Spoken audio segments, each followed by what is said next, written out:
Connecticut has seen an influx of home buyers since the beginning of the pandemic, and many are just discovering that our state is full of riches.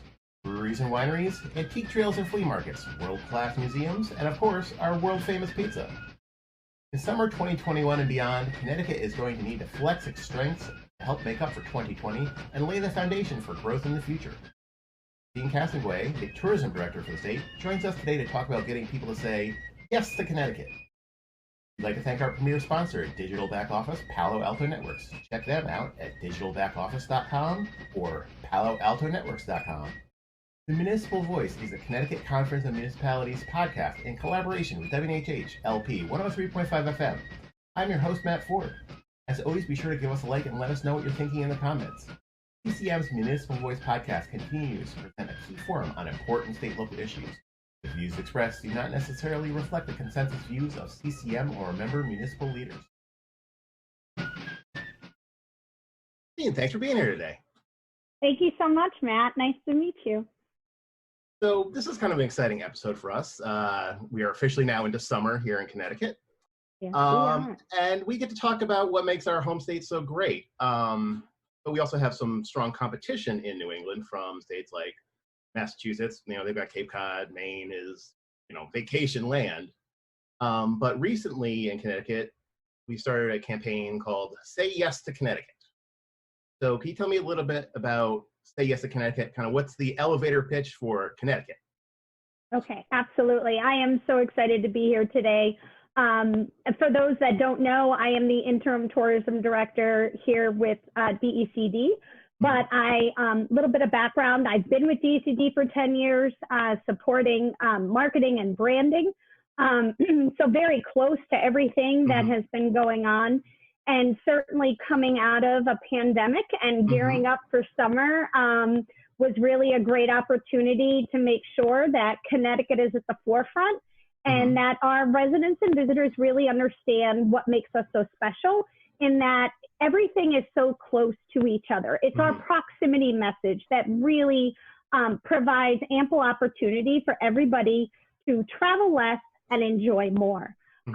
So with that, as we started to look forward to this summer especially, we had a lot of proprietary research going into this, really trying to understand the mindset of where our residents and visitors are. And after a year of having to say no to so much, I think we were all so excited to be able to say yes. So that's really where the Say Yes to Connecticut campaign was born out of research, and certainly looking at everything that's been going on around us, and really the opportunity to now promote Connecticut in this new light as we all reemerge from the last year. Excellent. Well, I certainly today would want to focus on a lot of the positives and looking forward to the good stuff. But as you mentioned, we did have, we're still getting out of a pandemic. And last year was very rough, especially in tourism. How bad was last year for Connecticut, and how did Connecticut fare kind of in relation to other states, other places? Yeah, so last year absolutely was a challenging year for tourism and hospitality nationwide, including Connecticut. So again, the tourism industry really encompasses everything from museums to restaurants to arts and culture to accommodations to attractions to our state parks and beaches to our farms. So you could just imagine the total impact to an industry that is $15.5 billion to Connecticut. That's some big numbers. That's not small. Big numbers. Yes, Matt. And 2.2 in tax revenue. And to support all of those sectors I just touched upon that encompass tourism, they provide over 123,000 jobs to our state residents. So when all of that was rolled back, you could certainly understand the impact. And some of our key economic indicators were following suit, in that when we looked at lodging occupancy, for example, we were down 30 to 50%, again, right alongside our neighboring states. But this year, as we look forward, there's so many reasons to be optimistic. I mentioned that research that we did, and certainly our question to folks was, once you are vaccinated, how likely are you going to be getting out and exploring? Mm-hmm. And we had almost 60% say, yes, once I am vaccinated, I am going to be out enjoying tourism activities. Mm-hmm. But the interesting thing to note is people also were indicating they wanted to stay within 100 miles of home. Okay. So that told us, yes, we do want to get out and explore, but we're still going to be a little cautious to some degree. And we may not be returning completely to our normal travel habits, which is actually a great opportunity for Connecticut because there are so many areas within 100 miles of us that could really enjoy the tourism product that Connecticut offers. Yeah, so, I mean, it sounds like with 100 miles, that's, you know, this year, maybe the international tourists, which I don't know if it's ever a huge part of Connecticut's mix, but it's going to be less. But New York, Massachusetts, Rhode Island, or even within the state itself is within 100 miles. So it sounds like in some ways, you know, it's not just about the family vacation where you take off for a week and whatever, but can also be about the visitation, the day trip, the weekend, that sort of thing. Yes, so we're seeing so much road travel. If anyone's been out on the highways and the interstates, there are a lot of families taking to the road. You're seeing those RVs. The reason we're also very optimistic for this season is we are getting reports that bookings are up. They are up at our lodging, you know, everything from family resorts to B&Bs to inns to campgrounds. And we're actually getting to the point where we're having to advise visitors to plan ahead. Definitely make those reservations. It might already be full. Yes. Okay. But again, that is great news for the tourism industry as a whole. One big aspect in Connecticut has been historically and still is the shoreline, certainly, and also the casinos. It's a big part of Connecticut's draw from across the border stuff. How much did your department work with the casinos during the pandemic? You know, because they're big areas and they're open now. So, you know, how much did you work with them on safety things, and you know, why do you think, and if so, why that it's time for people to, you know, venture back to some of these bigger attractions? Yeah, so Connecticut was really leading the charge in terms of safety measures. And that is what brought us to the point where all restrictions were lifted on May 19th. We were one of the first in our region to really get to that point and have such positive vaccination numbers. And that was really under the leadership of our governor. It was partnering with our Department of Health and also our industry partners, like you're mentioning, you know, whether they were the casinos or our attractions or our accommodations. I think our industry leaders here in Connecticut absolutely were creative, and they pivoted and they were innovative on continuing to provide services and also leisure opportunities to our residents throughout the last year. So say, for example, if a restaurant was no longer able to have in-house dining and they never had, you know, takeout or to go, they were able to design some curbside options. We also had a lot of museums and art galleries and different attractions that may at one point not be able to welcome guests in, but then they created a virtual experience to keep that connection with their membership and with their visitors. And again, you know, talking about accommodations, I think communicating the cleaning protocols that were in place, the social distancing, the mask wearing, the sanitation, but also a lot of the automated options. So checking into your lodging facility via mobile phone, right? Or purchasing tickets online, you know, really cutting down on those touch points is also what brought us here. So we are so proud of our tourism industry, but we're also very proud of our residents to be at this point and to be able to enjoy a safe summer here in Connecticut. Excellent. Yeah, summer is going to be good, and you know, looking to the fall, I mentioned the casinos a little bit before, but we last year had to cancel our convention, our CCM convention that we hold at the convention center. We were planning to hold it at the Mohegan, and this year we are going to be able to hold it. So that's exciting. How big a part are things like the convention centers and that sort of aspect, not the individual families, but tourism and that sort of visitation for business? Yeah, so certainly, first and foremost, we're seeing a return of leisure travel, and business travel is starting to pick up. We're Hmm. starting to see a lot of events, like you're mentioning, your own conference coming back on the calendar, and that's a positive sign. And I think even beyond business travel, we're starting to see some of those fairs return, those country fairs. We're starting to see outdoor music festivals. And also some indoor theater, coming back online. And that really feels so good as a Connecticut resident. And then likewise, I think we're also just continuing that safety measurement. I mean, I think folks are going to continue some of those practices as we move ahead. There was such a pent up demand. Everyone is anxious in some regard to get back to a little bit of normalcy. And I think over the next 6 to 12 months, we're going to see a lot more, coming back on our calendar, and some of the events that we've cherished and been part of a yearly tradition. It's going to be really refreshing to get those back on our calendars. Yeah, I'm certainly looking forward to going to some fairs this summer myself. I always appreciate a good, tractor pull or two. Connecticut, we have some very well-known attractions. We've got the shoreline, we've got museums and stuff. But just as the person in charge of tourism for the state, what's something fun and interesting that people might not think of in the northeast corner of our state?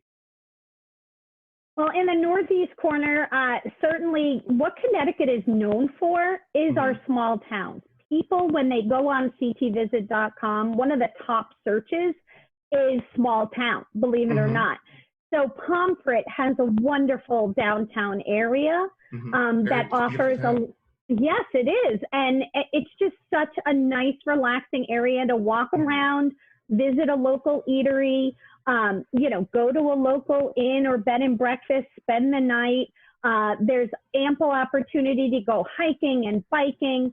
I really think it beholds a lot of the beauty that the state has to offer. And, again, with the Say Yes to Connecticut campaign, it's really been about rediscovery, right? I think as we've all reemerged, it's just like, staying within our own borders, there's so much to see and do that could be very different from what's in your region. So go visit a neighboring region and discover what Connecticut has to offer you. Yeah, I mean, it does seem like, the pandemic did encourage a lot of people maybe in New York and some of the larger cities to come out and, some cases get summer homes, but also just Airbnb and stuff in smaller places where they wanted to explore outside. Have you seen, you said, you've been with the department for a while. Has things like Airbnb and that sort of thing changed a little bit of the business? That you don't have to be the large attraction with a big hotel, but, you can find a cabin in the small town and that sort of thing. Has it sort of changed the industry in some ways like that? Well, like as you said, Matt, Airbnbs have been around now for several years. So they've been part of the fabric of Connecticut's offerings. And I think you're going to continue to see a mix. As people start to emerge and travel, we're going to have folks. There's a lot of families right now that are trying to reconnect, multi-generational families, and they're gravitating towards that resort experience. But you certainly have, folks that might just be cautiously reemerging, and to your point, may want to have that more private experience and may seek out whether it's an Airbnb or a quiet bed and breakfast or an inn. And I think the great thing about Connecticut's hospitality industry is that we have something for everyone. Which is great. It's sort of one size fits all, but it's like the one size fits all is so many different types of offerings.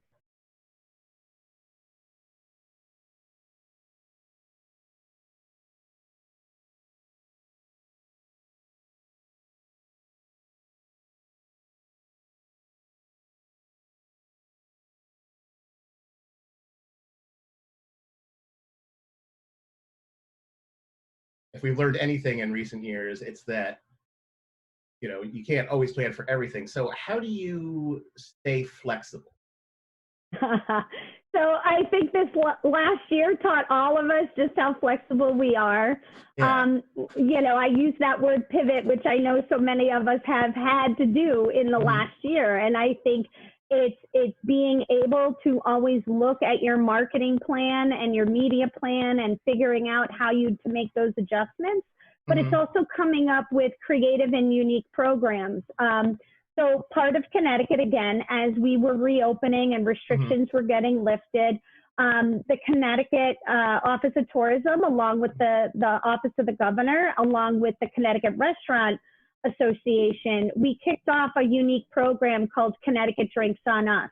Okay. So this was a combination of let's get out and support our local restaurants as restrictions were getting lifted, but let's also recognize those folks that were continuing to be safe and get vaccinated.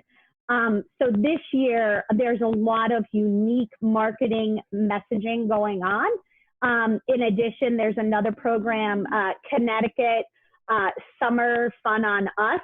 And that's also about going out to attractions that are offering maybe a vaccination clinic. So, I think it was 2 weeks ago, up at the Stafford Motor Speedway, you were able to go up there, take in a race, get a vaccine, and they gave you a free refreshment as well. And we're going to continue to see a lot of these unique offerings, I think, throughout the summer. And it's fantastic. If it helps to make people safe, if it helps to make people more comfortable getting out and enjoying all Connecticut has to offer, we are going to support that. And we're going to continue to provide unique messaging and flexibility as we move forward. Again, I think the breadth and depth of tourism is really important for folks to understand. We need to support our local restaurants, get people back in the restaurants or on the patios dining. We want folks like to go to Pomfret or small towns and walk the main street and the town green, shop at the local boutiques, go to the local coffee shop, go to those local attractions, and really continue to support the economic recovery here in Connecticut. That is really, at the end of the day, what we're all trying to do. You mentioned some things like, expanding the patio dining for some of these restaurants and stuff. Are there things that were done for the pandemic that you see sticking around long after the pandemic, and possibly some good things, trends, as it were, that are going to stick around? Like, are we always going to have, you think, more outdoor dining now than we did before? Absolutely. I think that is definitely a positive outcome. Outdoor dining, I think more curbside options for folks that are on the go.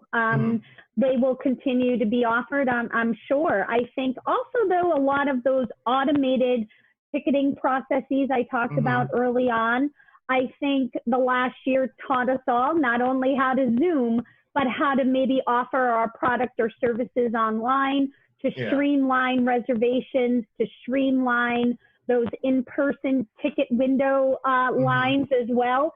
So I think those are some of the unique benefits that when we look back maybe a year from now, and we're going to say, wow, that really did sort of nudge us in a direction that has helped operations. And I think some of us are going to continue to keep a little bit of social distance over the coming months. We're going to continue to see those hand sanitizer stations. You're going to continue to see even maybe some plexiglass at certain windows, and that's okay. And kind of related to that is, for some of these things to happen, obviously some rules had to get changed. Is there anything that you see possibly happening in the legislature in the future that would help tourism in the state or help restaurants? Yeah, so we just wrapped, as you know, our session for the most part for this year, and certainly assisting the restaurants was part of it. I think it's a little soon to tell what'll come on the docket for the next session. Were there any on this session that you thought were important for the tourism industry that really did land Yeah. and where they're supposed to? Yeah. Yeah, so certainly, like you're saying, the restaurants, and I think it was the zoning for the outdoor dining was made a little bit more flexible so that more restaurants were able to offer that. So again, speaking of positive outcomes, that is certainly one. Yeah. And also speaking to, you're pivoting and how this year people are saying they want to stay, within 100 miles.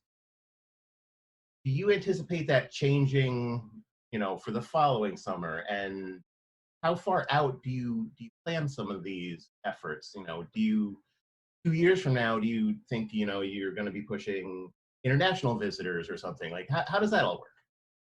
Yeah, so again, we do a lot of research frequently throughout the year, and we're going to be tracking all of these key indicators and really trying to understand the traveler sentiment and their comfort level with returning to certain types of activities. I think as the vaccine rollout continues and as people start to reemerge, I think it's going to be somewhat of a gradual process, 6, 12, 18, 24 months. We're just going to have to keep an eye on all that and adjust as needed. Like you mentioned, we've always marketed to folks in our state, but also the surrounding states. So as we continue to shift, we'll continue to look at our media and our target market and all of that in the coming months and even years. Obviously, you think a lot about these sort of things. You study what's going on here, other states. What do you see as some fun new trends and activities that are kind of rising in the tourist industry? Yeah, so certainly last summer and continuing into this summer is that need to be outdoors. I think we all rediscovered our hiking shoes, which was great. Yep. We dusted off our bikes and all that. I found some lovely state parks I had not visited previously. Absolutely. So, and I think Connecticut is recognizing that in several ways. So, for example, you mentioned state parks and beaches. They are free to all Connecticut residents. New this year, DOT is also supplying transportation options to help folks get to those properties and enjoy those. Cool. Yeah, so I really think, so it's Department of Transportation, it's called Park Connect, so folks should definitely take a look at that. And then there's also Weekend Wheels. So these are helping to get Connecticut residents to state parks and beaches, but also to key attractions. So again, I think it's getting out of our own backyard, outdoor attractions, certainly some of the unique offerings. For example, down in Old Lyme, you could go paddle boarding at Blackhall Outfitters, or you could go to Brownstone Discovery Park in Portland and do cliff jumping. And then, yes, absolutely. And I think folks are just starting to open their eyes and rediscover some of these unique thrill-seeking opportunities. You have the rail bikes at Essex Steam Train that you can do. Yes. What is it? Tell me, what is a rail bike? A rail bike is, it travels on the train tracks, essentially. And it is pedaled by the folks in the bike. And you could have a 2-person or a 4-person rail bike. And if you're familiar with the Essex train and steamboat, that travels right along the Connecticut River. So it's absolutely beautiful as well. So it's on the steam trains track? Okay, not the Amtrak track. No. So again, just a lot of unique outdoor offerings. I think, river tubing down in Farmington, a lot of water-based outdoor activities are going to continue to be very popular. And that's natural, right? Everyone wants to be outside. It's summer. And I think that what we all learned last year is we have a lot of great natural resources right here in Connecticut. There's also just taking in the natural beauty, whether you're going to try a local vineyard with some of the most amazing sunsets. There is also the Pick Your Own, which is extremely popular here in Connecticut. some folks only think of apples and pumpkins, but a lot of our Connecticut farms, the pick your own for summertime, include strawberries and then peaches. You know, we always, you know, joke around that every fruit has its season. So again, just giving back and recognizing our local agriculture, I think is so important as Connecticut residents. So apple picking and hay rides are back for this fall. You mentioned briefly before the ride program. Can we talk a little bit more about that with the DOT? Specifically, they're providing bus service to some of these attractions and to the state parks from, I'm guessing, from city centers, or how does that work?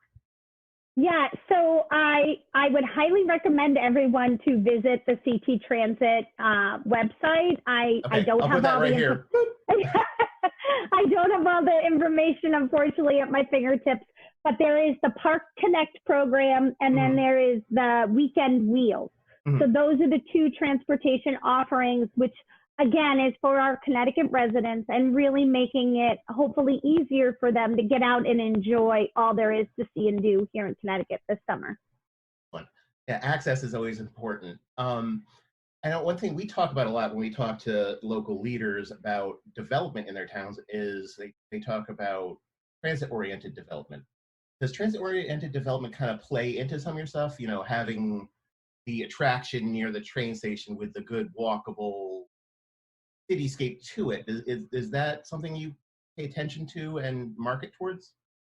Absolutely. I think folks want to visit a place that is easy to take it all in. So we're always looking at connecting those dots. For example, if you're on ctvisit.com and say you're looking up an attraction or you're looking at the accommodation that you might have booked a reservation at, we have a feature on the website which is called While You're in the Neighborhood.